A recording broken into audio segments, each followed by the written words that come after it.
아멘. 시온찬양대의 귀한 찬양 하나님께 기뻐 받으시고 우리 모두에게도 큰 은혜가 된 줄로 믿습니다. 우리 한번 옆에 분들 한번 인사합시다. 평화의 도구로 살아갑시다. 아멘. 금방 분위기가 확 달라지네요. 역시 하나님께서는 이 자리에 한 분도 안 계신 줄 압니다만 평화의 도구의 반대는 뭐겠어요? 문제를 일으키는, 말썽을 일으키는 도구가 평화의 도구의 반대겠죠. 여긴 그런 사람 아무도 없습니다. 근데 간혹 그런 사람들이 있어요. 가만히 있다가도 이상한 사람이 딱 들어오면 거기서 이렇게 문제가 발생하는 수가 그렇게 돼서는 안 되겠죠. 귀로는 귀한 찬양으로 은혜 받고 눈으로는 우리 천사와 같은 시온찬양대 얼굴 보시고 또 거기서 모자라시면 이제 여기 보면 가사가 또 이렇게 있으면 더 오래 기억에 남습니다. 하나님께서 함께 하셔서 지난주까지 일단 올해 우리 봄신방은 은혜 가운데 마치게 되었습니다. 하나님께서 우리와 가정과 교회를 1년 동안 지키신 하나님께 감사를 드립니다. 또 신방을 위해 수고하신 또 기도해 주신 많은 분들께도 감사를 드립니다. 가끔 보면 이렇게 말하는 사람이 있어요. 목사님 요즘처럼 바쁜 시대에 무슨 신방을 왜 하십니까? 그러더라고요. 그러시냐고. 그 사람은 이제 신방에 필요 없다는 거죠. 다 바쁘고 집에 사람도 잘 없고 그런데 주일날 와서 예배 드리면 되는 거지 신방을 또 가까워하냐고. 간혹 그런 분들이 있습니다. 만약 신방을 하지 않아도 여러분들이 주일날 딱 한 번만 예배 드리고 예수를 믿고 믿음이 자연적으로 매일매일 아름답게 성장하고 성숙하고 굳센 믿음으로 변화되어진다면 저 신방 안 하겠습니다. 그렇다는 분이 계시면 근데 주일날 한 번 예배 드리고 그게 될까요? 저는 새벽마다 새벽 기도를 하는데도 쉽지 않던데 그게. 예수를 믿으면 구원받으면 끝나는 게 아니지 않습니까? 구원받은 그 생명이, 거듭난 생명이 자꾸 자라가야죠. 성숙해 가야죠. 신학적으로 성화되어져야죠. 성결해져야죠. 그래서 하나님이 우리를 원래 창조하실 때 만든 하나님의 그 형상이 지금 아담 범죄 이후 다 파괴되어지고 망가졌는데 그 모습들이 회복되어져 가지고 디모데와 같은 거짓 없는 깨끗한 순수한 그 믿음의 사람으로 우리가 주님 앞에 서야 될 거 아니겠습니까? 여러분 하신 일 다 바쁘고 많으시겠지만 이 일이 가장 중요한 일인 줄 믿습니다. 어떤 일보다 중요한 일입니다. 세상적으로 다 잘 됐는데 영 그 모습이 아니라면 정말 안타까운 일이고 하나님께서 걱정 근심하실 것입니다. 그래서 신방을 하는 겁니다. 여러분 성경에 보면 시편 95편 100편에 하나님은 우리의 하나님이시고 우리는 그가 하나님이 기르시는 백성이다. 또 우리는 그의 지으신 바요 우리는 그의 것이고 하나님의 기르시는 양이로다 그랬습니다. 기르신다는 말이 무슨 말입니까? 말을 바꾸면 양육한다는 말입니다. 하나님이 우리를 양육하십니다. 하나님 백성이니까 더 믿음의 사람으로 아름다운 신앙의 사람으로 말입니다. 하나님이 그런 열심이 있습니다. 그런데 그런 하나님 열심도 모르고 딱 앉아가지고 요지부동으로 그냥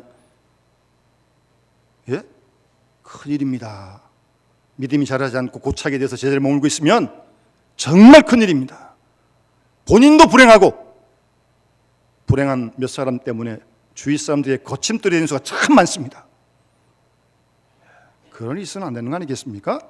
그러니까 우리가 신방을 받으면서 우리가 함께 예배는 물론 드리지만 정말 하나님하고 나하고 1대1로만 보는 거죠. 하나님과 우리 가정만 이렇게 만나는 거죠. 참 감사한 건 그래도 어떤 집사님 가정은 가게 문을 딱 닫고 신방단은 아예 문 닫습니다. 또 어떤 집사님은 저번에 신방하는데 보니까 월차를 딱 내서 휴가를 딱 냈습니다.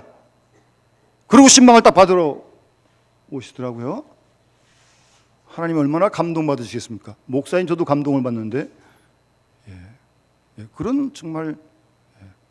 그래서 그 말씀을 듣고 그 말씀을 가지고 1년 동안 이렇게 기도하면서, 또 제가 다음에 가서는 그 말씀을 똑같이 하겠습니까? 하나님이 그런 말씀 안 주십니다. 저도 기도하면서 말씀을 준비하는데 또 하나님께서 다른 말씀 주시면 그 말씀을 또 줘서 그 말씀을 가지고 또 일주일, 한 달 동안, 1년 동안 또 계속 기도하고. 여러분, 병원에 갔을 때 우리가 처음에 병이 중할 때는 약도 많고 그러잖아요. 좀 치료를 받으면 호전되잖아요. 그럼 약도 줄이고 약도 바꿔보고 그러는 거 아닙니까?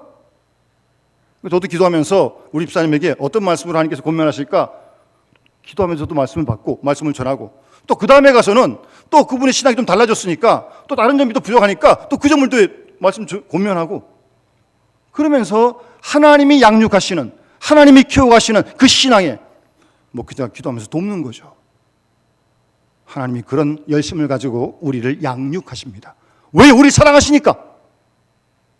그런 믿음의 진보가 없으면, 성숙이 없으면 정말 이건 안타까운 일입니다.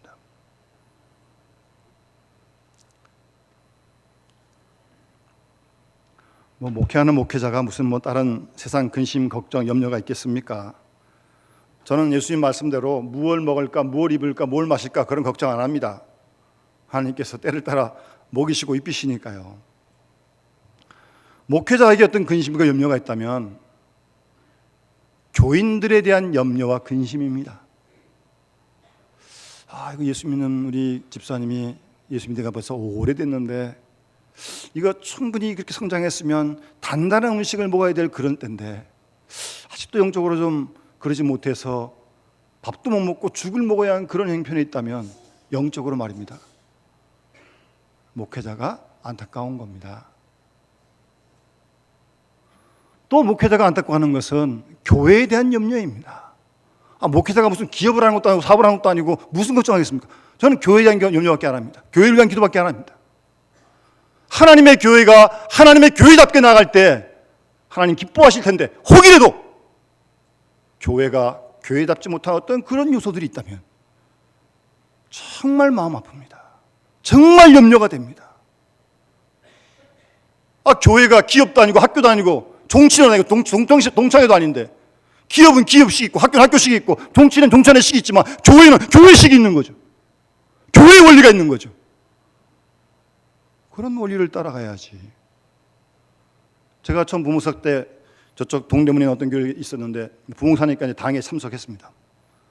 아무 말도 하지 않죠. 목사님 물어보시면 대답만 하는데 여러 장로들이 계셨는데 이 말씀하신 걸 제가 그때 이제 젊은 부목사 30대였는데 가만히 있게 들어보니까 참 열심히 있는 분들이신데, 그 말씀하시는 내용들이 기업하시는 분은 기업식대로 말씀하시고, 학교 선생님은 학교식대로 말씀하시고, 장사하시는 분은 장수식대로 말씀하시고 다 다르더라고요. 좀 하여튼 목사님 제가 좀 마음에 혼자서 이건 교회는 교회의 원리가 있는 거 아니겠어요? 말씀의 원리가 있는 거 아닙니까? 그걸 지켜가야죠. 교회가 세상이 어떻든 간에 말입니다. 그러지 못할 때 목회자는 염려하고 근심합니다. 그 사도 바울도 고린도후서 11장에 보면 바울이 복음을 전하면서 얼마나 많은 어려움을 당합니까? 먹지 못하고 자지 못하고 매 맞고 옥에 갇히고 물에 빠지고 죽을 뻔하고. 그런데 바울은 이런 일들은 다 고사하고 아직도 날마다 내 속에 눌리는 일이 있는데 곧 모든 교회를 위해 염려하는 것이다. 그렇게 말씀하십니다.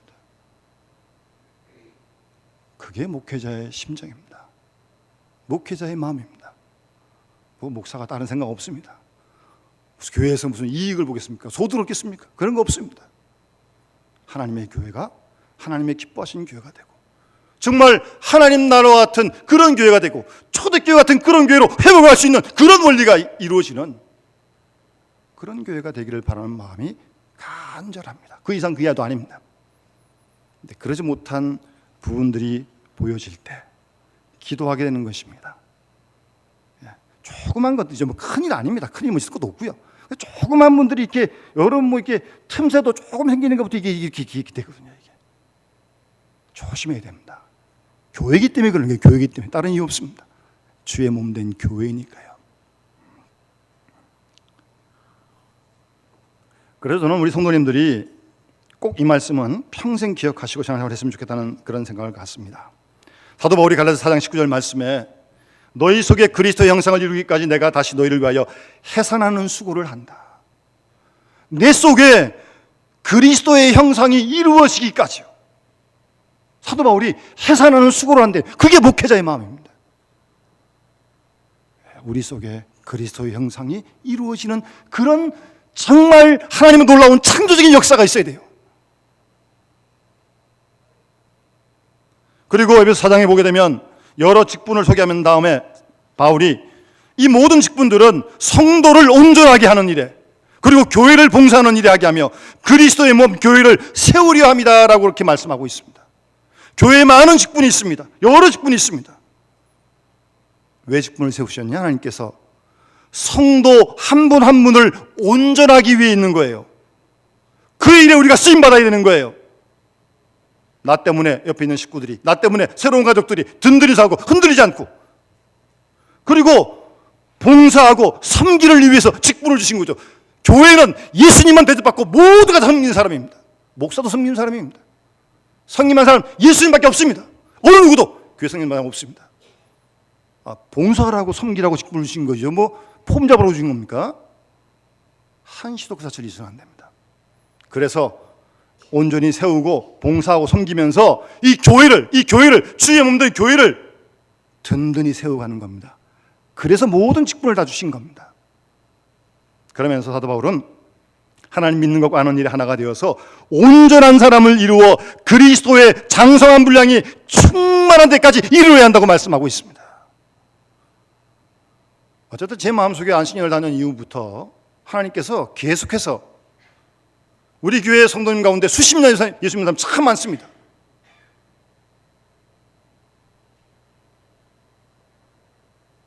이제 하나님께서 부실 날이 뭔지 얼마 안 남았어요. 근데 우리가 저 앞에 섰을 때 정말 그리스도의 장성한 분량이 충만한 데까지 이르는 그런 모습으로 하나님 앞에 서야죠. 이대로 쓰겠어요? 이 모습 이대로 쓰겠어요? 여러분 아무리 바쁘셔도요, 이 사실을 잊어버리면 큰일 납니다. 그리스도의 장성한 분량이 충만한 데까지 계속 자라가야 합니다. 하나님 나라 가실 때까지 자라가야 됩니다. 이 일을 멈추고 마치 뭐가 다 된 것처럼 착각을 한다면 그건 아주 치명적인 결함입니다. 꼭 기억을 하시고 우리가 신앙생활을 바르게 열심히 해야 합니다. 그렇게 해서 충만한 만큼 나아갈 때 우리가 요동하지 않습니다. 사람이니까 흔들릴 수 있습니다. 오늘 성경에도 보니까 그 아주 운치 있는 말씀이 있잖아요. 62편에 보니까 2절 말씀에 하나님이 반석이시고 하나님이 구원이시기 때문에, 요새이시기 때문에 따라합시다. 그 다음에 내가 크게 흔들리지 아니하리로다. 이게 무슨 말입니까? 조금은 흔들렸단 말이에요. 그런데 크게는 안 흔들렸다는 거예요. 사람이니까 흔들릴 수 있습니다. 그러나 크게 흔들리지 않았다는 겁니다. 아주 인간적이잖아요. 솔직하잖아요. 크게 흔들리지 않으려면 굳세 믿음이 되어야 되고 그리스도의 장성한 분량이 충만할수록 크게 흔들리지 않습니다.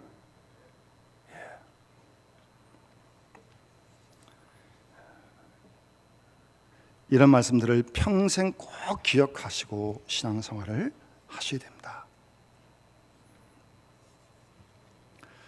신방을 하면서 참 어떤 가정에서는 수년 동안 기도했던 제목을 하나님께서 해결해 주시는 그런 정말 놀라운 역사가 있었습니다.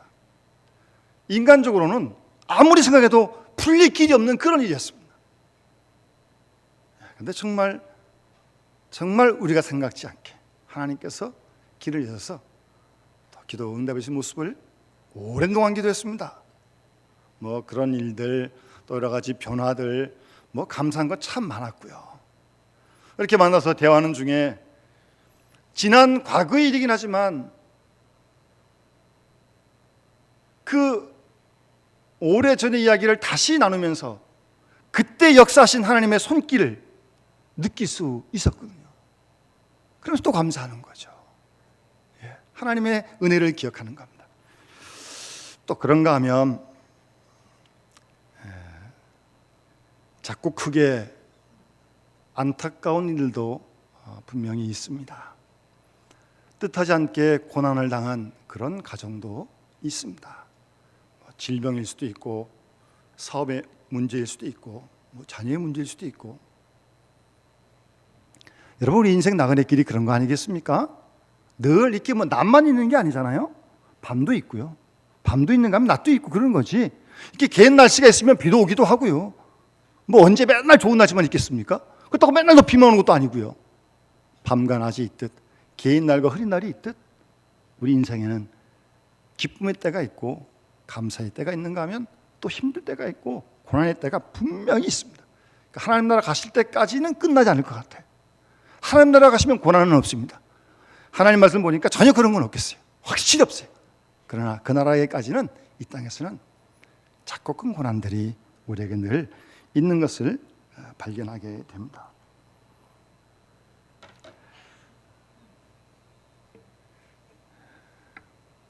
야고보서 5장에 보니까 우리가 지난 수요일 공부를 했는데 한번 따라합시다. 즐거워하는 자가 있느냐? 저는 찬송할지니라. 아멘. 그렇게 말씀합니다. 감사한 일이 있으냐? 찬송하라고 말씀합니다. 찬송한다는 게 무슨 말입니까? 하나님을 생각하는 겁니다.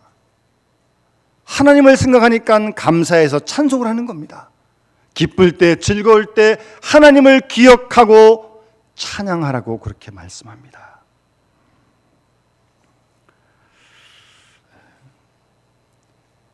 여러분, 우리가 즐거울 때, 기쁠 때 하나님을 생각하고 찬양을 하면요, 그 기쁨이, 즐거움이 배가 됩니다. 두 배로 늘어나요. 그럼 너 기쁠 때, 감사할 때 찬양하지. 아니에요. 사람이요, 그렇지 않습니다. 사람이요, 기쁠 때 잘못하면 엉뚱한 생각을 하는 사람도 있습니다. 좋지 못한 생각도 있어요. 그러다 보면 기쁨이 슬픔으로 다 변하고 마는 거죠. 기쁠 때 하나님을 생각하고 찬송하라고 그렇게 말씀하십니다. 여러분, 사무엘하 7장에 보면 다윗이 자기는 지금 백향목 궁에 있거든요. 좋은 궁에 있는데 하나님께서 나라를 다 평안케 해주시고 원수를 다 무찌르고 아주 태평성대를 누리고 있어요. 자기는 지금 엄청난 지금 궁에 머물고 있어요. 얼마나 검사해요. 그런데 가만히 생각하니까 법궤가 휘장석에 있거든요. 성전이 없을 때예요. 그때는 마음이 불편한 거예요. 그래서 다윗이 성전 지을 마음을 먹습니다. 물론 솔로몬이 짓게 되지만, 그런데 그런 마음 먹은 그 사실만으로도 하나님은 기뻐하셨던 거예요. 그 나단을 통해서 내 집과 내 나라가 내 앞에서 영원히 보존되고 내 왕위가 영원히 견고하게 될 것이라고 그렇게 말씀합니다. 여러분, 기쁘고 감사할 때 하나님을 기억해야 합니다. 하나님께 감사해야 합니다. 잊지 않고요. 가끔 보면 이게 젊었을 때, 청년 때 열심히 교사하고 성가대에 나왔던 그런 청년들이 결혼 딱 하잖아요. 그러면 한 1년이나 1년 반쯤 성가대도 쉬고 교사도 가끔 쉬는 청년들을 볼 때가 있어요.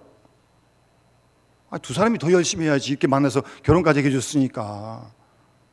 그때 왜 그런지 모르지만 하여튼 좀 성가대도 좀 쉬려고 그러고 교사도 쉬려고 그러고 그래요? 아니에요.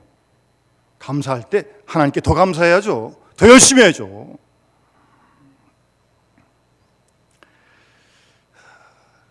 이어서 야고보서 5장에 보면 고난당하는 자가 있느냐? 저는 기도할 것이요 라고 말씀하십니다.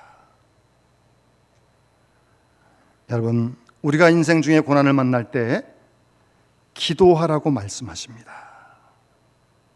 기도하는 신앙을 말씀하고 있습니다. 오늘 시편 62편 시인도 구체적으로 언급하진 않지만 이 주위로부터 상당히 공격을 받고 있을 때였습니다. 막 죽이려고 합니다. 막 공격을 합니다. 그리고 막 높은 자리에서 막 떨어뜨리려고 그래요. 입으로는 거짓말을 하고 축복을 하지만 속으로는 저주를 바라고 있는 그런 무리들에게 지금 에워싸여 있는 거예요. 얼마나 힘들겠습니까? 예? 그런 말 안 하고 뭐 이상한 말 한마디만 들어도 마음이 무거운데, 이상한 전화만 봐도 마음이 무거운데 옆에서 이렇게 나오면 정말 힘들죠. 그런 상황에서 시인은 1절 말씀에 나의 영혼이 잠잠히 하나님만 바란다고요. 그 사람 대적하지 않습니다. 싸우지 않습니다. 큰 소리 치지 않습니다. 그런 상황에 잠잠히 하나님만 바라본다고 그렇게 시인은 노래하고 있습니다. 왜냐하면 나의 구원이 하나님에게서 나오기 때문이다 라고 그렇게 말하고 있습니다. 하나님이 내 반석이요, 하나님이 내 구원이요, 하나님이 내 요새이기 때문에 그런 가운데서 크게 흔들리지 않는다고 오늘 본문의 시인은 그렇게 노래하고 있습니다. 여러분, 고난당할 때 기도해야 합니다. 어려움이 있을 때 기도해야 합니다. 하나님이 이 고난을 주신 이유가 무엇인지, 왜 이 고난을 당하는지 하나님께 물어봐야죠. 그리고 사람은 일반적으로 고난당할 때 자신의 진실한 모습을 깊이 살피게 됩니다. 평안하고 잘 나갈 때는 자기가 제일 잘난 줄 압니다. 자신은 완전 무결한 줄 압니다. 스스로 속고 있는 것입니다. 그런 사람이 어디 있습니까? 그러다가 고난당할 때 비로소 자신의 바른 모습을 돌아보게 되는 거죠. 그리고 고난 가운데 기도하면서 하나님의 뜻을 알게 됩니다. 매를 맞아도 왜 맞는지 알아야 좀 매도 좀 어떻게 맞죠. 매를 맞는데 왜 맞는지도 모르면 그렇게 억울할 수가 어디 있어요. 하나님이 나에게 왜 이 고난을 주셨는지 물어야죠. 기도해야죠. 그러면서 이 고난에 담긴 하나님의 뜻을 헤아릴 수 있어야죠. 뿐만 아니라 하나님께서 그동안 지금까지 나를 어떻게 인도하셨고 앞으로 나를 어떻게 인도할 것인가, 그 하나님의 기쁘신 경륜을 기도하면서 깨달아야 합니다. 그래서 기도하는 겁니다. 고난당할 때요. 더 중요한 것은 고난당하면서 사람은 아무래도 세상 것 조금 멀리하게 됩니다. 이 잘 나갈 때는요, 세상 게 다 좋아 보이고 다 그냥 그래서 조금 어려움을 당하면 이게 다가 아니구나. 이게 다가 아니구나. 건강도 자신하다가 조금 어려움이 있다고 하면 이러다가 어떻게 내가 죽는 게 아닌가. 그럼 세상 거 다 필요 없는 거 아닙니까 이거?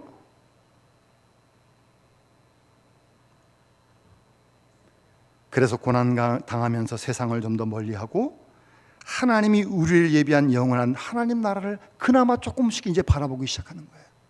주님이 그토록 하나님 나라를 설교하시는데 심령이 가난한 자는 복이 있나니 천국이 저희 것이라고 계속 말씀하시는데 잘 나갈 때는 별로 관심 없다가 좀 어려움을 당해야 조금 이제 하나님 나라가 보이기 시작하는 거죠.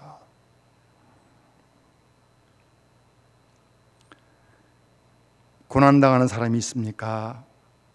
기도하시기 바랍니다. 기도하시기 바랍니다. 그래서 오늘 집회를 보면 아까 말씀드린 그런 주위에서 막 해치고 공격하는 어려움 속에 있는 시인이 잠잠히 하나님만 바란다고 그랬잖아요. 그러면서 8절에 가시면 따라합시다.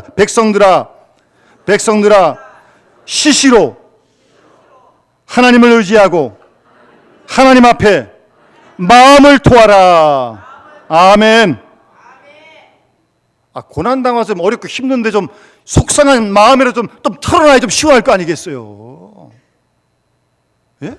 시시로 마음을 하나님 의지하고 마음을 토하라고요. 마음을 토하라고요. 마음을. 안타까운 마음, 답답한 마음, 염려되는 마음을 토하라고요. 마음을 쏟아내는 게 기도 아니겠어요. 그 하나님께도 안 털어놓으면 어떻게 살겠습니까? 눈통이 터져가지고 억울해가지고요. 시시로 마음을 토하라.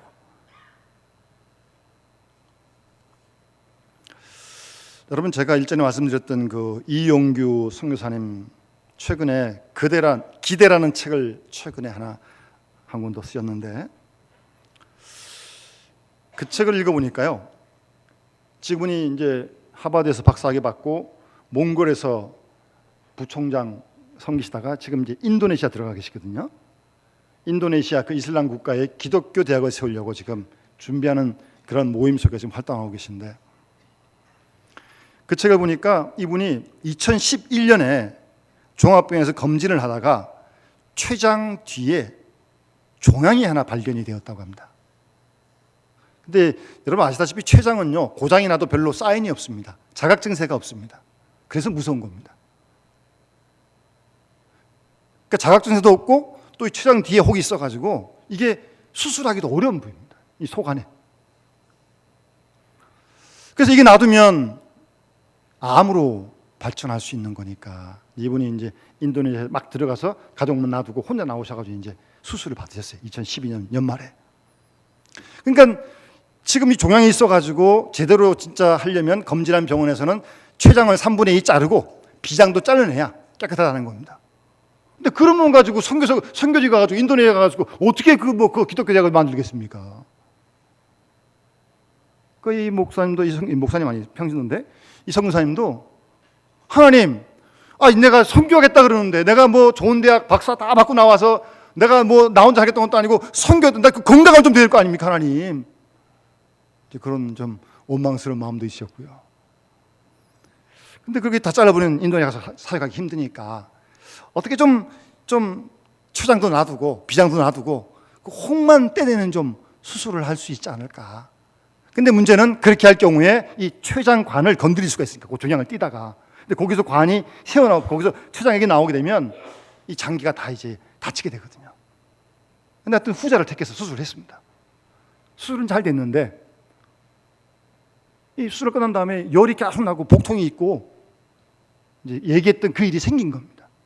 혹만 떼냈는데 아무래도 그 떼다 보면 이제 그 관을 건드려 가지고 췌장이 나와서 그게 완전히 산성이랍니다. 중기 장기들이 다 녹아버린 겁니다. 그 열도 나고 막 아프고 배가 아프고 사모님하고 애들 다 놔두고 지금 못 들어갔습니다.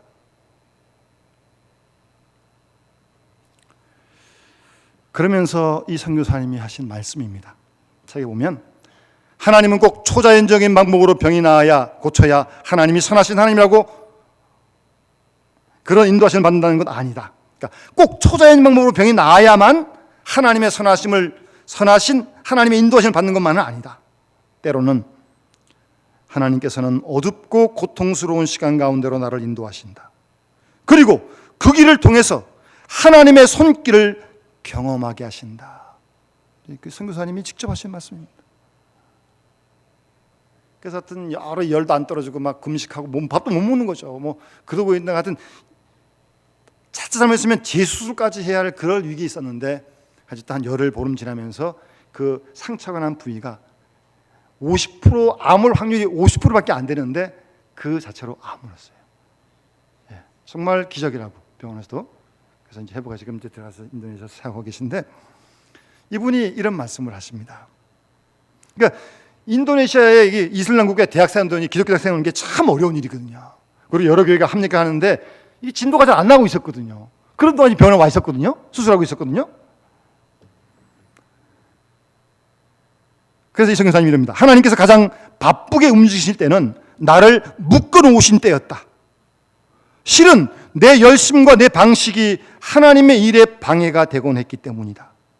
내가 병원에 있던 시간이 하나님이 가장 열심히 일하신 시간임을 나중에 깨닫게 되었다. 그리고 고난 가운데 하나님을 향한 소망을 유지하는 게 얼마나 큰 축복인지를 깨닫게 되었다.